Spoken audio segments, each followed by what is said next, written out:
Saudara-saudari yang terkasih, selamat pagi. Mari kita awali permenungan kita pagi ini, Selasa 3 November 2020, Pekan Biasa ke-31, dengan tanda kemenangan Kristus. Dalam nama Bapa dan Putra dan Roh Kudus. Amin. Tema renungan kita pagi ini adalah hadirilah undangannya. Lukas pasal 14 ayat 15 sampai dengan 24. Kalau kita membuat sebuah acara, entah pernikahan atau syukuran apapun, pasti kita akan menghitung berapa orang yang akan kita undang dan siapa saja yang harus diundang. Deretan atas pasti mereka yang memiliki status dan punya pengaruh dalam hidup kita. Barulah mereka yang lain yang mungkin hanya sekedar kenalan atau saudara jauh. Namun belum tentu banyak di antara yang kita undang itu akan datang menghadiri undangan kita. Banyak alasan yang bisa membuat mereka memutuskan untuk tidak hadir. Itulah yang juga diumpamakan Yesus pada hari ini. Sesungguhnya relasi dengan Tuhan adalah relasi yang diibaratkan seperti undangan itu. Kita diundang untuk mendekatkan diri dengan Tuhan, bahkan untuk hadir dalam perjamuannya yang kudus. Namun Tuhan tetap memberi kebebasan kepada kita untuk menghadiri undangannya atau memilih untuk bersibuk ria dengan pekerjaan kita.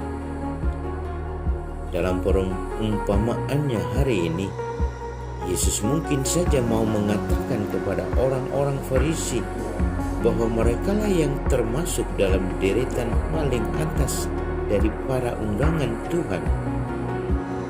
Namun terlalu banyak alasan yang dengannya mereka secara bebas tidak memenuhi undangan Tuhan. Karena itu, banyak orang yang tadinya tidak dalam tanda petik diperhitungkan menjadi yang utama, justru dengan sukarela dan senang hati menjawab undangan itu. Pertanyaannya, apakah kita yang lain di luar bangsa Yahudi tidak diperhitungkan Tuhan untuk masuk dalam perjamuannya? Kita ingat juga kata-kata Yesus kepada seorang ibu bahwa tidak baik mengambil roti yang diperuntukkan bagi anak-anak dan dilemparkan kepada anjing. Sesungguhnya kata-kata keras itu mau menyadarkan orang-orang Yahudi bahwa mereka anak-anak yang dipilih untuk menikmati hidangan yang istimewa dari seorang bapa. Namun mereka tidak juga memahaminya. Karena itulah Yesus setelah kebangkitan dan pada hari kenaikannya mengutus para rasul untuk mewartakan Injil ke seluruh dunia. Dan bagi mereka yang percaya akan diselamatkan dan diterima untuk ikut menikmati perjamuan kudusnya. Karena itu, jangan diam saat kita diundang ke perjamuan Tuhan yang dihadirkan secara nyata dalam Ekaristik Kudus.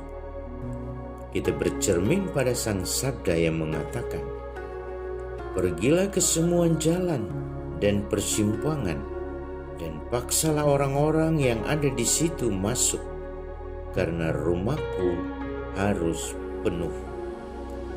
Lukas pasal 14 ayat 23. Saudara, Tuhan selalu mengundang kita dengan caranya. Bukalah telinga dan dengarkan bisikan undangannya. Salam Cornovum, hati baru. Marilah kita berdoa. Tuhan Yesus Kristus, Engkau selalu mengundang kami untuk merayakan perjamuan kudus-Mu. kami mohon bukalah hati dan telinga kami untuk mendengarkan undangan-Mu, agar kami boleh merayakan perjamuan kudus-Mu dengan sukacita. Engkaulah Tuhan kami, kini dan sepanjang masa. Amin. Tuhan bersamamu dan bersama rohmu. Semoga kita sekalian dalam usaha untuk mendengarkan undangan Tuhan senantiasa dibimbing dan diberkati oleh Allah yang Maha Kuasa, dalam nama Bapa dan Putra dan Roh Kudus. Amin.